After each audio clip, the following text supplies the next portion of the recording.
Hi viewers, welcome to our channel.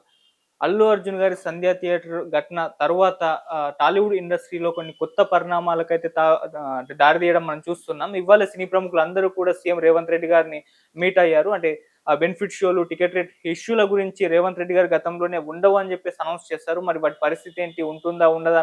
అన్నదానిపైన ఇవాళైతే industry పెద్దలందరూ కూడా ఆహ్, రేవంత్ గారితో మీటింగ్ ఏర్పాటు చేసుకున్నారు. మరి రేవంత్ రెడ్డి గారు ఎటువంటి నిర్ణయాలు తీసుకున్నారు? మరి బెనిఫిట్ షోలు ఉండవని అంటున్నారు. టికెట్ రేట్స్ హైక్ కూడా ఉండదంటున్నారు. ఇంకెటువంటి ప్రతిపాదనలు పెట్టారు?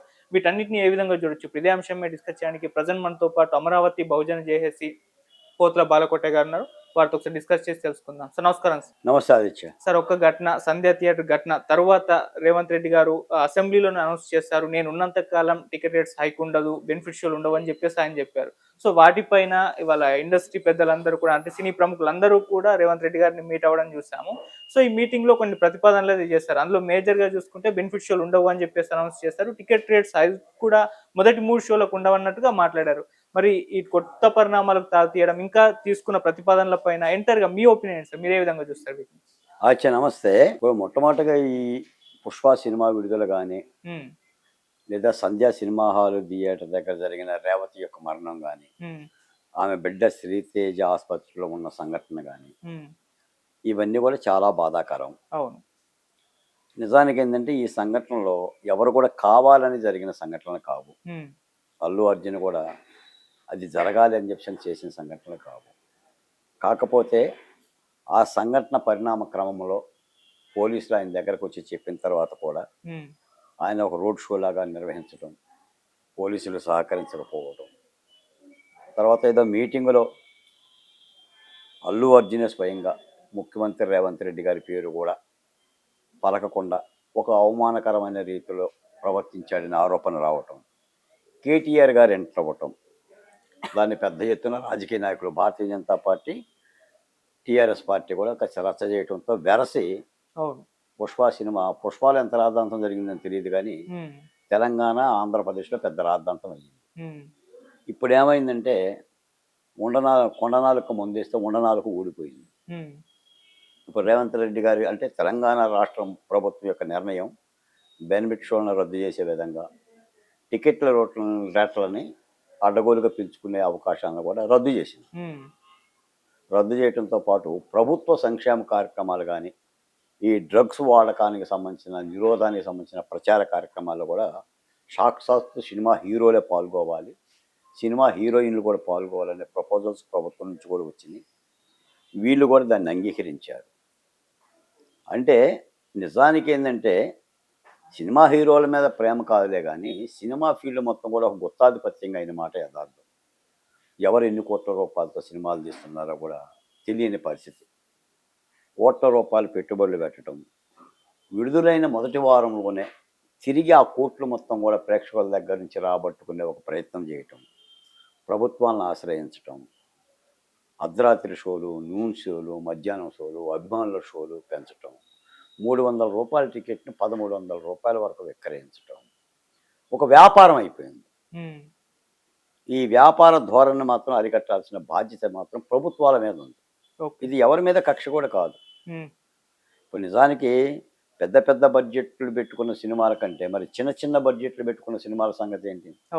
ఒక పెద్ద సినిమా విడుదల అవుతుందంటే చిన్న సినిమాలకి థియేటర్లు ఇచ్చే పరిస్థితి లేదు. ఆ సినిమాలు పోయిన తర్వాత ఈ సినిమాలు రావాలి. థియేటర్లు కూడా 2-3 చేతుల్లోనే గుత్తాధిపత్యంలా ఉంది. వాళ్ళు పర్మిషన్ లేకుండా సినిమాలు విడుదలయ్యే పరిస్థితి లేదు. పైగా ఈ పెద్ద సినిమాల్లో, ఉదాహరణ 'పుష్ప' లాంటి సినిమాలో వీళ్ళు చెప్పే సందేశం కూడా ఏం లేదు. అవును, ఆ కాలు నాదే, ఈ కాలు నాదే అని అంటుంది తప్ప, లేదు అంటే ఒక ఎర్ర చందనాన్ని ఒక కూలీగా చేరి షిప్పుల్లో ఓడలు ఇతర దేశాలకు ఎగుమతి చేసి ఒక స్మగ్లింగ్ గ్యాంగు చేస్తున్న సందేశాలే తప్ప అవి సమాజానికి పనికొచ్చే సందేశాలు కూడా కాదు. పెద్దగా ఎంటర్టైన్మెంట్ వ్యవహారాలు కూడా ఏం లేవు. కాకపోతే బడా హీరోలు, బడా పెట్టుబడులు కాబట్టి అభిమానుల జనం ఉన్నారు, వాళ్ళకి మంది మాగదులు ఉన్నారు, అని నడిపించేసుకుంటున్నారు. కాబట్టి మొన్న ఈ సంఘటన తర్వాత మొత్తంగా ఈ 'పుష్ప' సినిమా నేను తగ్గేదే లేదు అని అంటున్న సినిమా కాస్త మొత్తం సినిమా ఇండస్ట్రీకి కొంత ఇబ్బంది కలుగు చేసింది. ఇది మంచి పరిణామమే ప్రభుత్వం తీసుకోవడం. అంటే ధరలను తగ్గించాలనుకోవటం, ఎప్పుడు పడితే అప్పుడు మ్యాట్ని షోలు, అర్ధరాత్రి షోలుని ఆపు చేయటం అనేది మంచి పరిణామం. ఇది రాష్ట్ర ప్రభుత్వం, ఆంధ్రప్రదేశ్ ప్రభుత్వం కూడా తీసుకోవాలి. ఓకే. రెండోది ఏంటంటే, ఈ ప్రేక్షకులు ఏదైనా గాయపడ్డప్పుడు, చనిపోయినప్పుడు ఈ హీరోలు బాధ్యతాయుతమైన పాత్రను పోషిస్తే ఇంతవరకు సమస్య వచ్చేది కాదు. మీకు విషయం కూడా ఎంతవరకు రచ్చ అయిందంటే, రేవంత్ రెడ్డి గారు సాక్షాత్ అసెంబ్లీలో మాట్లాడినాక, ఎందుకంటే ఇప్పుడు ఆయన ఒక ముఖ్యమంత్రి అండి. కాంగ్రెస్ పార్టీ నాయకుడా, లేదా మరో పార్టీ నాయకుడా, చంద్రబాబు నాయుడు గారికి శిష్యుడా, ఇవన్నీ పక్కన పెట్టండి. ఆయన ఒక రాష్ట్రానికి ముఖ్యమంత్రి. ఆయన రాష్ట్రంలో పెద్ద ఎత్తున తొక్కిసలాట జరిగింది. నిజానికి అదృష్టం కొద్దీ ఒక రేవతినే చనిపోయింది.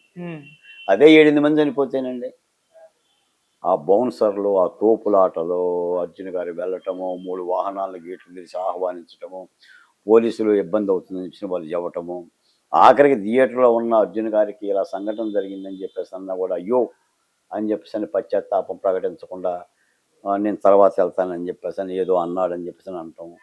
తర్వాత సంఘటన జరిగిన తర్వాత కూడా సరే కేసు అయ్యింది.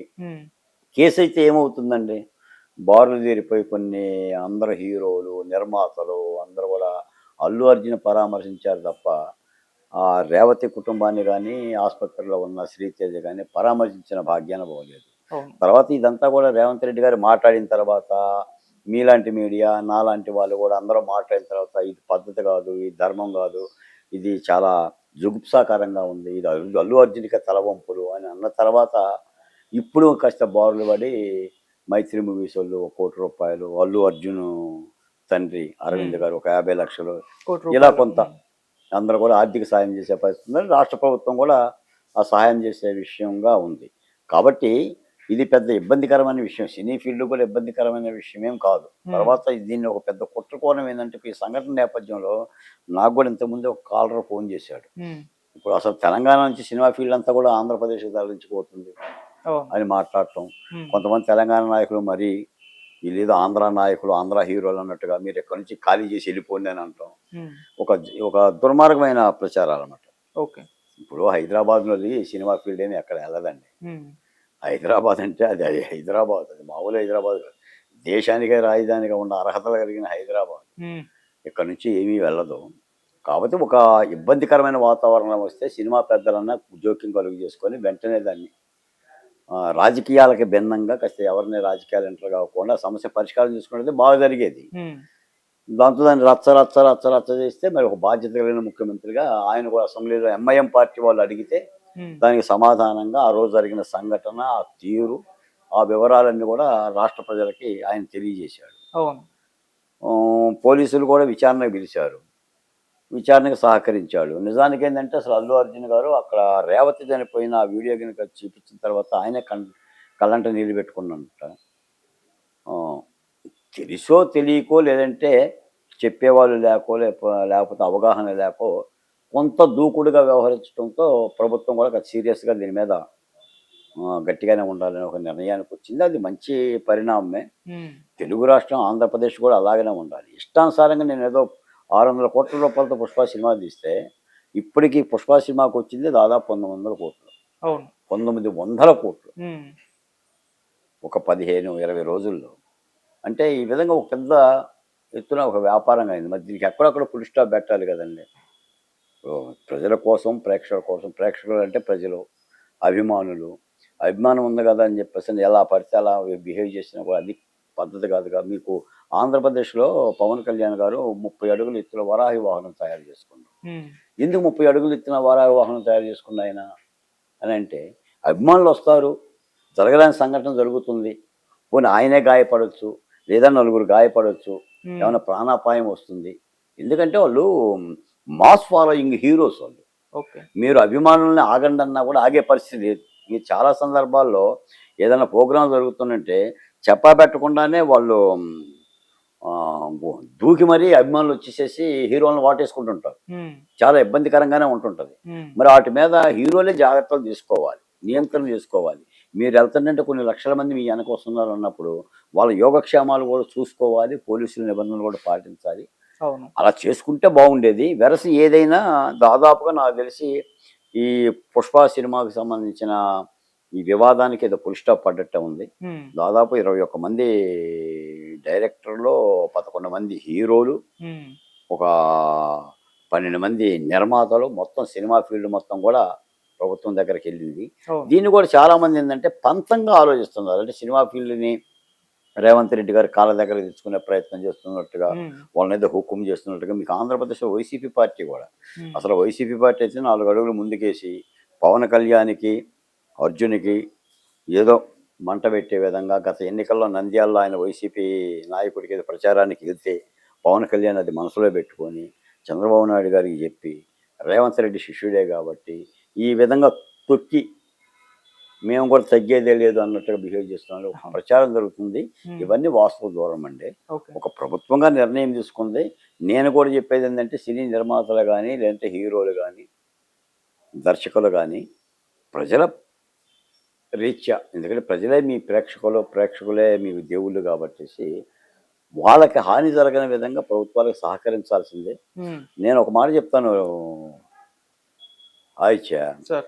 నువ్వు సినిమాలో పుష్పరాజు అయితే అవ్వచ్చులే కానీ హ్మ్. చట్టాల ముందు, న్యాయస్థానాల ముందు, లేదా భారత రాజ్యాంగం ముందు పుష్పరాజులు ఎవరో ఉండరు. హ్మ్. అవును సార్. ఎందుకంటే ముఖ్యమంత్రులే కొన్ని కొన్ని సందర్భాల్లో, చాలా సందర్భాల్లో జైలుకి వెళ్ళారు. హ్మ్. మన మీద ఆరోపణ వచ్చినప్పుడు, కేసు వచ్చినప్పుడు, కేసు అనేది పెద్ద ఇబ్బంది ఏం కాదు. అది న్యాయ ప్రక్రియలో మీరు ఎదుర్కోవచ్చు. మనం తప్పు చేసినప్పుడు పోలీస్ కేసు పెడుతుంది. కేసు పెట్టినప్పుడు న్యాయ ప్రక్రియలో మీరు ఎదుర్కోండి. అల్లు అర్జున్ అంత సాదాసీదా హీరో ఏం కాదు. ఇప్పుడు కింది కోర్టు ఎప్పుడైతే రిమాండ్ చేసిందో, రిమాండ్ కాగితాలు బయటికి రాకముందే హైకోర్టు మధ్యంతర బెయిల్ ఇచ్చింది. ఆయన కెపాసిటీ అక్కడే అర్థమవుతుంది. కాకపోతే ఆ కాగితాల ప్రక్రియలో కొన్ని గంటల వ్యవధి ఆలస్యం అవ్వటం మూలాన ఒక 4 గంటల పాటు జైలుకెళ్ళాల్సొచ్చింది. ఓకే. ఆయన ఆ రోజు అక్కడ నిద్రపోయింది కూడా ఏం లేదు. హ్మ్. వచ్చిన అభిమానులతో మాట్లాడుకుంటూనే బయటకొచ్చేసాడు. హ్మ్. పైపెచ్చు ఆ కేసులో మొత్తం 18 మందండి. 11వ వ్యక్తి అర్జున్. అల్లు అర్జున్. అవును. నలుగురు ఆల్రెడీ జైలుకి వెళ్లారు. బెయిల్ హ్మ్. మీద కూడా వచ్చారు. ఓకే. అంటే దీన్ని ఆ సంఘటనగానే చూడాలి తప్ప, హ్మ్. దీనికేదో రాజకీయాలు ఆపాదించి, దీని పట్ల ఏదో కక్షపూరితంగా వ్యవహరిస్తున్నారు కాబట్టి అల్లు అర్జున్ యొక్క సామాజిక ఓట్లన్నీ కూడా కాంగ్రెస్ పార్టీకి వ్యతిరేకం, లేదంటే తెలుగుదేశం పార్టీకి వ్యతిరేకం అవుతుంది. హ్మ్. అసలు పవన్ కళ్యాణ్ గారు నోరే ఎందుకు మెదపట్లేదు.